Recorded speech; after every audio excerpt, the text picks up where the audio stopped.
Ang hangganan niya po is yung kulay green na plug doon. Kulay green. Yes po, abot po dyan. Yung 1,500. Ah. Hanggang dyan sa puti. Right of way po yan. Ay, ano po yan? Right of way. May right of way banda dito eh. Ah, okay. So, dun sa kulay green na yun, dun po yung hangganan ng 1,500. Oo. Actually, parang sa estimate ko po nasa sa simula dito hanggang doon nasa sa 200 square Oo. meter po. So dire-diretso hanggang kalsada, hanggang dyan sa green. po. Nandiyan sa green. Yes po. Oo. Green na. Diyan sa ayun green oh, green na Yung flag. po na yun, Ito sakop to, lagpas pa to. lagpas po. Pero hindi po tayo dito, banda tayo dito. Ito po ang right of way kasi eh. Ito banda dito. Itong irrigation nakuha pa. Yes po. Pasok po sa inyo hanggang doon. Diyan sa green, diyan sa green. Opo. Diyan sa green ayun. Green. Ayan po yung green na flag. Ayun, green na flag. May buhol po doon. Ibig sabihin gagawa ng right of way yan. Opo, ito po right of way to.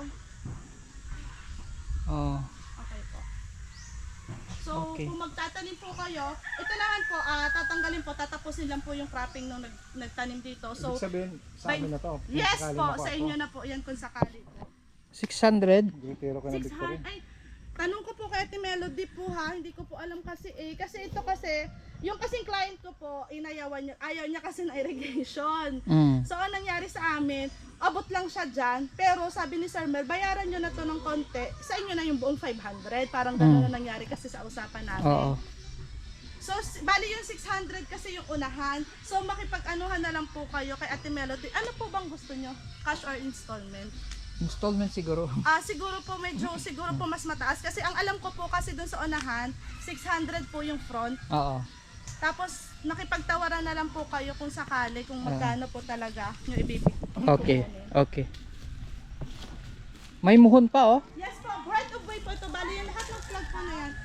Nakulay puti. Ayan, ang right of way. Ganyan po siya ka ano. Maluwang ano? Yes po. Right of way po yan. Paano pag right of way ito?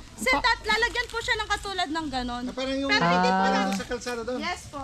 Hindi po natin siya po pwedeng kasi irrigation I-condemn. po. Kasi maraming nakikinabang sa tubig na yan po. Opo. Pagkakatimada. Kai po, taga Masinloc po po. Ito ha, sa Ibalobo po yan. Hindi mo na yan ito. Bilyon. Iya po, idili yun. Inin, kamag-anak po ng asawa ko. Ito. Hindi ko po masyadong ano kasi. Pwede mag-farm Pwede nga mag-farm dito? Hmm? Pwede. Iya po, yan. Ano po niya yun? Pinsan niya po yun. Ay, talagang small word po. Kami po. Maganda dito sir. Ang dami may gusto ng irrigation na to. Actually, yung sumunod dito. Ako, sabihin ko po kay Ate Melody. Tawagin si ate lagi kung may peras na. Kasama yan, titi.